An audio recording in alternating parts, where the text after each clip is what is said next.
Well, good afternoon, everybody, and welcome to the Woolf Institute and to this afternoon's lecture by Lord Williams. My name is Ed Kessler, and I'm delighted to welcome you on a bright summer's day. It could be that summer has arrived, but we'll have to wait and see. Now, I'm absolutely delighted that Lord Williams has agreed to speak to us this evening. Now, there are many connections that we have with Rowan. Of course, he was at Westcott for many years, the Anglican Theological College down the road, where he was tutor and director of studies. I was interested to read that you were at Murfield as well, because I studied theology at Leeds University. And of course, he was Archbishop of Canterbury from 2002 until 2012, before he came here to Magdalene College, Cambridge. And at the same time, he was patron of the Woolf Institute, and there was more than one occasion where you very kindly offered advice and encouragement on both the pastoral and theological level to the Woolf Institute. There are two areas, though, I have to say that I have absolutely no connection with Rowan. One is the fact that he was arrested when he was 36, and he may touch on that in the issue of social justice. I don't know. Don't need to embarrass you there, of course, Rowan. At last count, 35 books. Was it? Yes. Yeah. And incomparable, I think, is all I can say. Not only is he a poet and a translator and a theologian, I think in the field of relations between religions, which is, of course, the area of the Woolf Institute, he is a friend. And the rabbis have a lovely expression, aseh lecha chaver, which means get yourself a partner or get yourself a friend. And a friend isn't someone you always agree with, but a friend is someone whom you respect and you admire and you engage with. And that's something that I think you have brought, and you have taught me, and you've brought to the work that you have accomplished, and I think to the support that you give to the Woolf Institute, for which I am very grateful. But with no further ado, Rowan, the floor is yours. We're delighted that you're here to give us a reflection on the importance of interfaith in terms of social justice. Ladies and gentlemen, Lord Rowan Williams.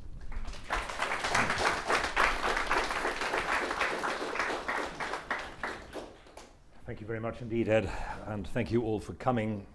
It's wonderful to have an opportunity to be again in this marvelous new building and to be part of this wonderful enterprise that is the Woolf Institute.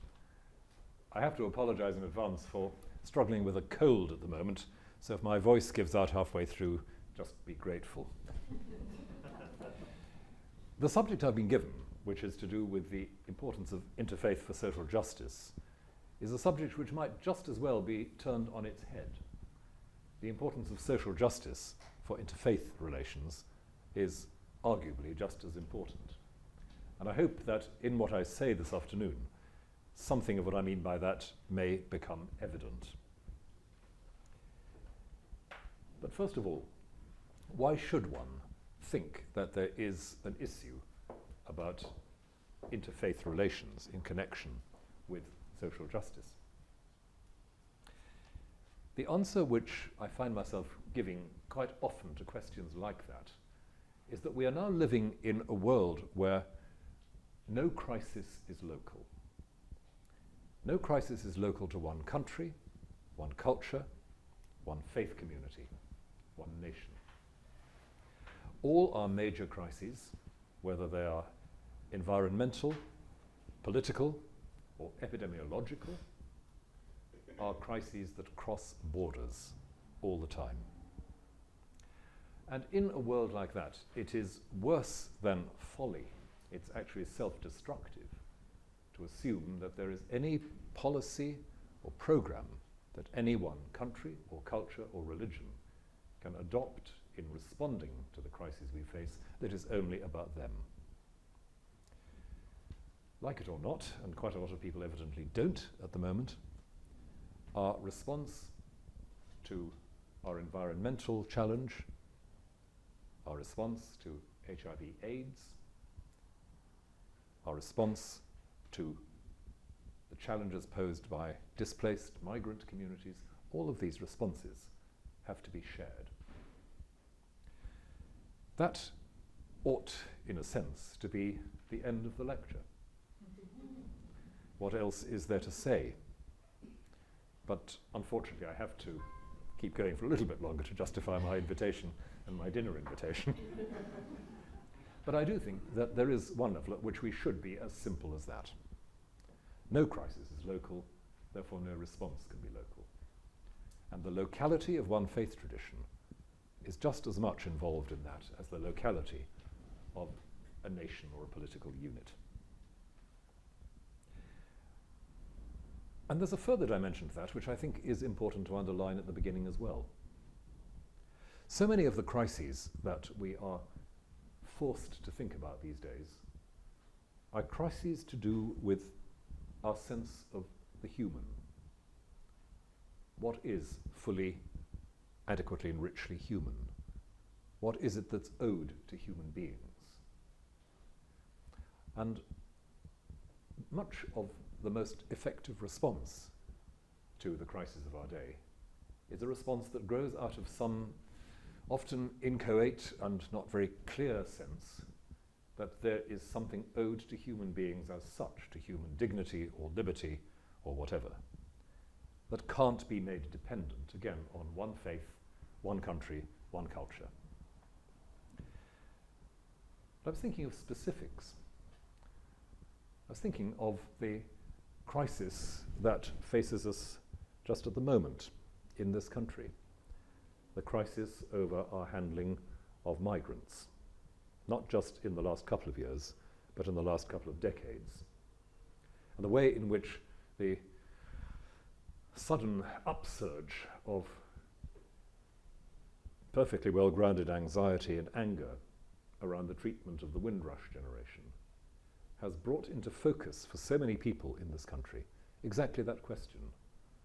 What is it that we actually owe to human beings? Not just what do we owe to Commonwealth citizens who happen to migrate to this country, but what do we owe to human beings? Because the way in which our government seems to have wanted to react at first is outrageous to most people, not because these are Commonwealth citizens, but because they're human beings.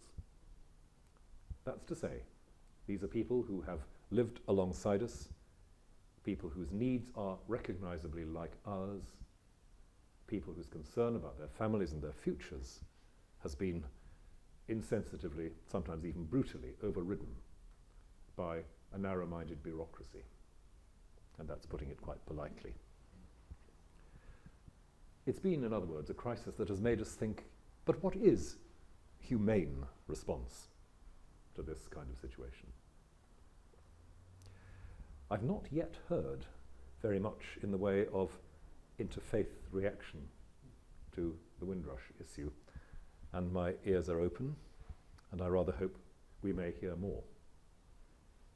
But a better story from a year ago, a better story from an even worse situation, is the instant interfaith collaboration in the wake of the Grenfell Tower disaster, where local mosques, synagogues and churches immediately responded and put their corporate, their shared resources at the disposal of those who had survived that tragedy.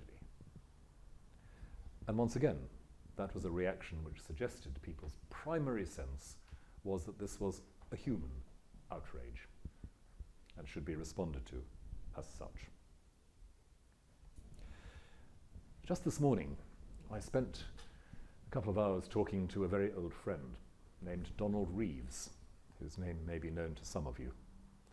Donald was, for many years, an Anglican parish priest in central London at St James's Piccadilly, where I think it's fair to say he ran a highly unusual Anglican parish, even by Anglican parochial standards.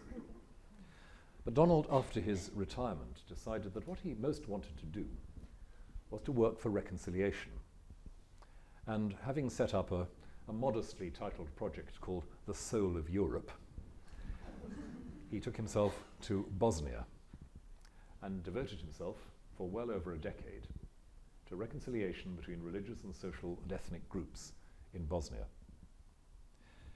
His work focused largely on a place called Banja Luka, where there'd been extensive violence by Christian militias against Muslims. The mosque in Banja Luka had been destroyed, as had other historic mosques in Bosnia. Donald's project was nothing less than the rebuilding of the mosque in Banja Luka with the support and the help of the Christian Orthodox and Roman Catholic communities in the locality. Last year, the new mosque was completed and opened in the presence of the local Orthodox bishop, the local Roman Catholic bishop, and the local imam. Now, what Donald was engaged in over the years of the Soul of Europe project in Bosnia was not what most of us think of as interfaith dialogue. That is, sitting around or standing around with some salad and some tea, making slightly nervous conversations about the curious things that each of us do. It was something very focused on holding up an image, an icon, I'm almost tempted to say, of what could be achieved when a common challenge to common humanity was addressed with common compassion. A common challenge to a common humanity addressed with a common compassion. And the importance of the faith dimension in this is, or should be, and I'll come back to the should be in a moment, that religious communities of all kinds tend to have what you might call a robust view of the solidity of what's human. They tend not to think that what is human can be revised and adjusted according to the demands of a particular political or social system. At their best, which they are not always, religious communities believe there is, in short, something non-negotiable about being human. It's not open to revision according to the convenience of passing fashion or power.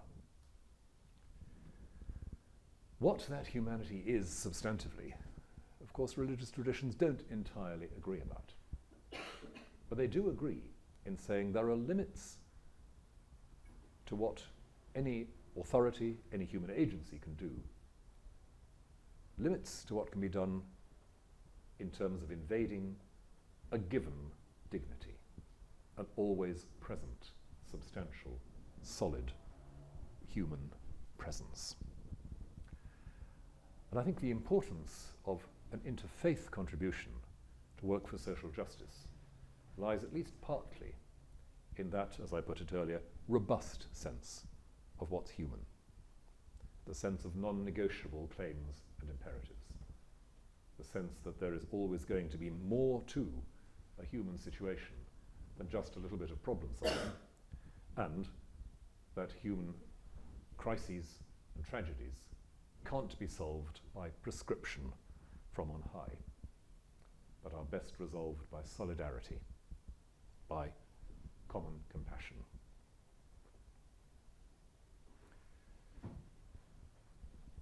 When I was in my last job, we initiated a number of projects which attempted to think through the implications of this.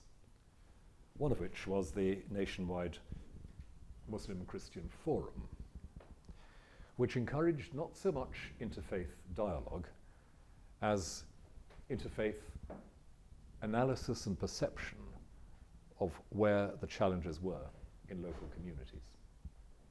We wanted to encourage communities on the ground to collaborate in meeting the challenges they themselves identified. So we didn't, from headquarters in London, seek to say, well, obviously in Birmingham what you ought to be doing is, or what your priority in Bradford should be is, but attempted to give the encouragement, the sharing of experience and resource nationwide that would allow people to work together in identifying and responding to issues. There were a number of subject areas where people worked, so to speak. There were groups working on issues affecting youth and education, groups working on family and security, local security, groups working on employment, the like. And you could say that that was one way of expressing that common compassion or common solidarity in the face of a common challenge. A recognition that these were issues which could not be resolved by one group alone. All of that by way of setting the scene a little, because I think it is extremely important in reflecting on the interfaith contribution to social justice to begin with the narratives, with where and how collaboration between different faith communities is called out, where it becomes effective, where it makes sense. But I said that I'd add a word about my title in reverse and the importance of social justice for interfaith. I've just seen this invaluable document on your seats, Beyond Dialogue, and find that some of what I wanted to say has been said much more fully and more eloquently in that document. So once again, I resist with difficulty the temptation just to sit down at this point and point you to that work. But to summarize what I notice coming through, just quickly glancing at that, it seems to me that a major point being made is that there is, in many quarters, in this country and elsewhere, a degree of weariness or even cynicism about interfaith rhetoric when it is just a matter of standing around with a salad and a coffee. In other words, why dialogue and exchange between religious communities matter comes into focus as and when those communities are visibly responding to challenges. So that to be involved in the work of social justice is in fact to give flesh to the interfaith project, the interfaith vision. It's to say that our dialogue is not just a way of being nice to one another. While it is undoubtedly, to use the fundamental moral principle, nicer to be nice than to be nasty, there's a great deal more to the exchange and encounter between traditions than that. And an acute, analytical, and generously responsive approach to crisis is surely one of the things which shows us exactly why and how the interfaith dimension is significant. Push that a little bit further. Back to Banja Luka and Grenfell Tower for a moment. When I see a Jewish or Muslim neighbor reacting with generosity and with risk to the need of another, I see, in a way that no textbook can tell me, what they think of human beings. I see something of the human face that they see. I see the dimension of humanity that they grasp. Just as, to use a phrase I've often used, and Ed's heard me say this so many times, just as in interfaith dialogue, I seek to see what the face of my neighbor looks like when turned to God, and I learn from that. But here, when I see the kind of attention, the kind of generosity given to the sufferer by my neighbor of another faith, I understand how and why humanity matters to them, their humanity and their neighbor's humanity. And that's an enrichment which is almost impossible to quantify. That's an enormous gift. But more than that, I like to think that when the non-believer, or non-conventional believer, or half-believer, looks at a Muslim, a Jew, a Christian, or a Buddhist engaging with a Grenfell Tower situation or a Banja Luka situation, they too will see what we see in humanity. They will see, as it were, reflected the density and depth of humanity in what we're doing. It strikes me that the most effective apologetic for any kind of religious practice is when you see religious people seeing human beings in a certain way, seeing them at a depth and with a clarity and with a generosity that revolutionizes what other people think is possible. Others may not agree with the response or the policy, but they will at least see that someone is valued. Mother Teresa of Calcutta was widely criticized by some for the ineptitude and amateurishness of her medical care. The more sensible observers were those who said, perhaps I will earn the right to criticize when I have spent quite as much time attending to the poor in the streets of Calcutta as Mother Teresa has. In other words, you might think, yes, medical care could be better, but what she's doing is to show what it's like to look at a human being in a certain way, a transforming way. And without that looking, that transforming looking, nothing ever happens that's liberating or transformative. So the importance of, let's say, just the importance of the interaction of the interfaith vision with social justice is certainly a learning from one another of how humanity is seen and responded to, but it's also to do with how the entire world of faith is perceived by the world around. It's been said often enough, and it's therefore probably worth saying again just once, that if religious faith is not part of the solution to the world's pain and lostness, it goes on being part of the problem. And we all of us know all too well just how much and just how deeply religious commitment of a certain kind can be part of the problem. It may be in the shape of the familiar forms of religious extremism. It may be in the shape of abusive patterns of authority within religious institutions. It may be any number of things, but it's part of the problem. If there are environments where people are able to see that what religious faith offers is a deeper, rounder understanding of the human, and the prompt, the motivation to a deeper generosity and riskiness of response, then at least they may see the possibility of religious commitment and religious practice being part of an answer, not just a problem. So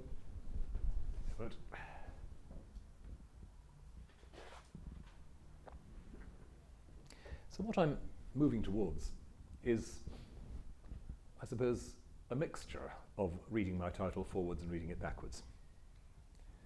The importance of interfaith for social justice, because of that radical and robust sense of the human, because of the global identities and networks of faith communities, but also the importance of social justice for interfaith, because of that filling out of the sense of what's human, that deeper entry into human possibility. Much of that will sound, I suppose, fairly high-flown and abstract. And that's why I'd want to keep coming back in reflecting on that and discussing that, to keep coming back to Grenfell Tower and Banja Luka and the mosque and the parish church in Burnley or Birmingham. Because some of what we're talking about here is the prose and the grassroots of interfaith encounter. The prose, the very ordinary things, the collaboration on making one's environment more humane. Simple as that. I was reading recently the journals of that great Catholic activist Dorothy Day, founder of the Catholic worker movement in the last century, who took from her own mentor, Peter Morin, the axiom that the task of religious groups, particularly the church, was to make the world an easier place to be good in. To make the world an easier place to be good in. That is, to make the world an environment where it seemed a bit more natural to be compassionate than to be hostile. It's in one way a very modest program for religious communities and traditions. In another way, of course, it's an enormously ambitious one. But that, it seems to me, is part of what the prose is.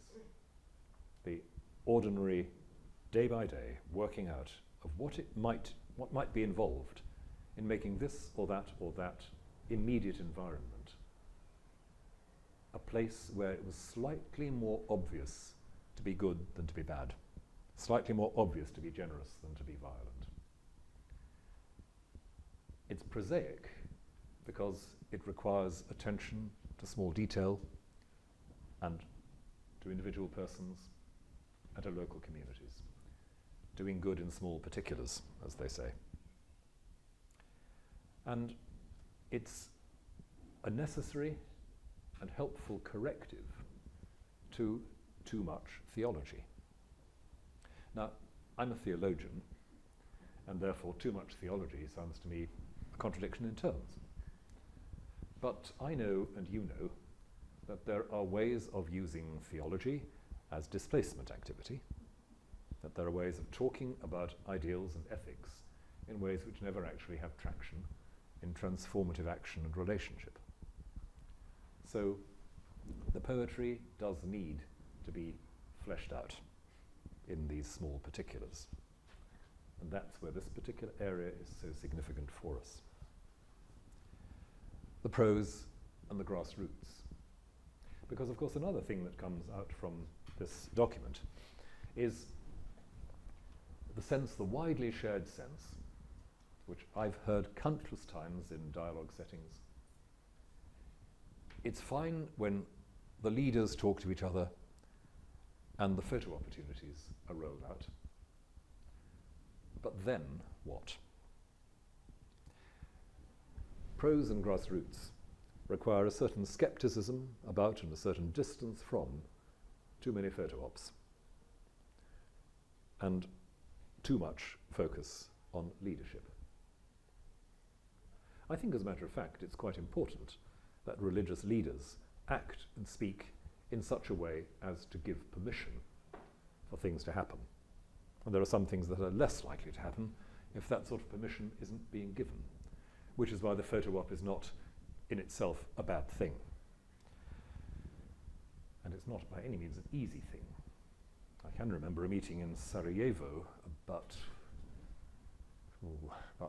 12 years ago, where in spite of some really quite constructive discussion behind locked doors between members of different religious communities in Sarajevo, none of them wanted to be photographed in the company of any of the others once we got out of the doors.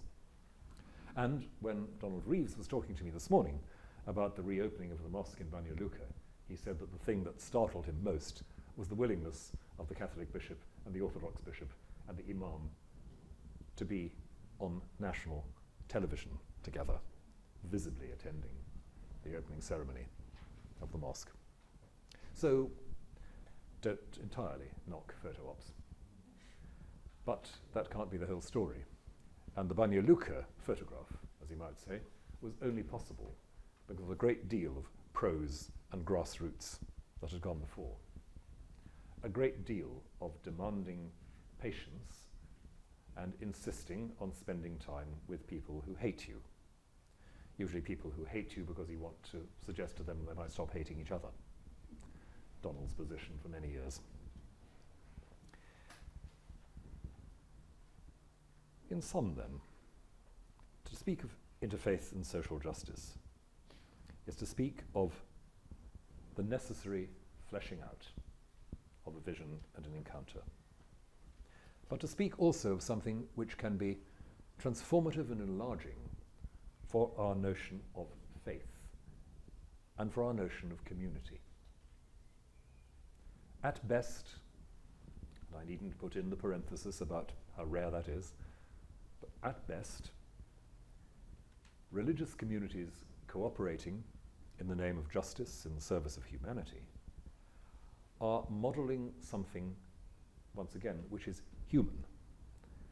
Because here are human groups with profound and demanding differences, with differences of emphasis and perception and perspective, somehow finding it possible to identify a common goal, even a common passion.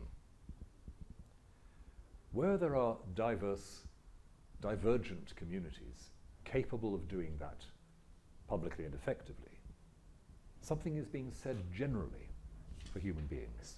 You may not be disagreeing about religion, you may be disagreeing about any number of other things.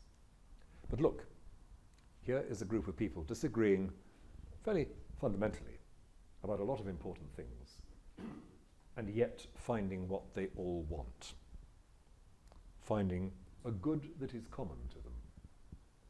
I won't elaborate on the resonance and importance of the phrase common good, but you'll catch the allusion. Here is something that is a shared good, a shared goal for people who are not entirely at one. In the pursuit of that shared good, they become ever so slightly more at one, not completely. But they therefore challenge the mythology that all disagreements are total disagreements.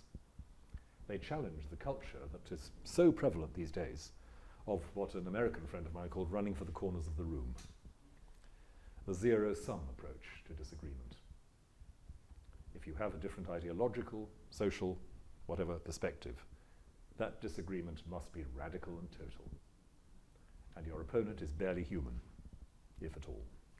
Look at the rhetoric around the American election, or indeed one or two things nearer home. So, when religious groups find themselves capable of identifying shared goods, shared goals, they're not just doing something that's important for religious communities, but important for human communities as such.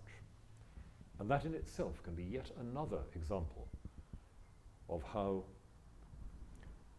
a world which is wary of religious faith, and sometimes weary as well as wary of religious faith, may see in religious behavior a sign of hope about how human beings might see one another, might see the possibility of plurality with dignity and respect and gratitude.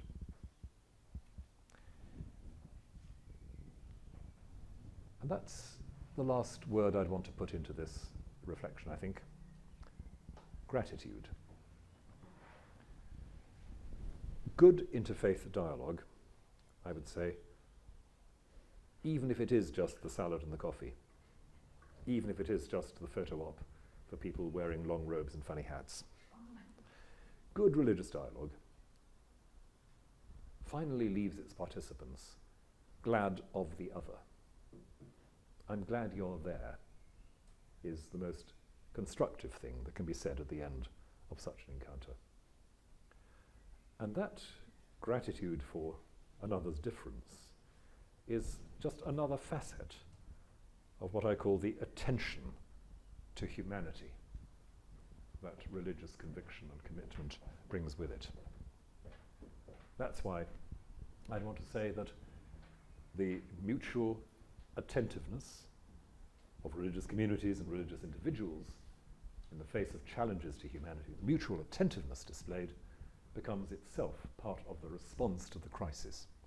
Not just an instrument, oh, we'll do better together, but something more like, if we are able to work with one another, look at one another, and value one another in the process of responding to a crisis, that in itself becomes part of our response.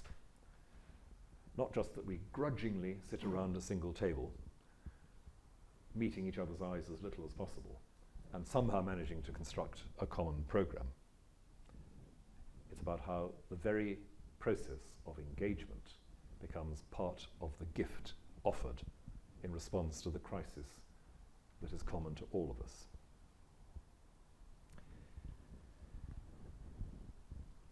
It's tempting to get apocalyptic about the crises we currently face in our world. And in the great words of Basil Fawlty Towers, when somebody says this is no time to panic, he says, why not? This is the perfect time to panic. There's a great deal in that, I think, in our world. But what ought to keep us ultimately from panicking is the awareness of that long tradition, which probably for most of us keeps us loyal to the religious commitments we've made, that long tradition of religious communities educating people in looking with generous attention, in looking with self-forgetful gratitude. That is what we long to see prevail in our own religious communities, in neighbouring religious communities. Out of that comes the capacity to look honestly as well as generously at the crises we face, which are so inexorably global and border crossing. So if we can bring to this discussion that valuation of gratitude as well as that valuation of attention, we shall perhaps have begun to answer the question of what it is about shared faith commitments that are of special relevance to justice issues in our world. And perhaps we shall have seen how the focus on justice issues, on our environment, our society, the landlessness, the uprootedness of so many in our world, how our focus there enriches our sense of what's possible in interfaith engagement and action. Thank you very much.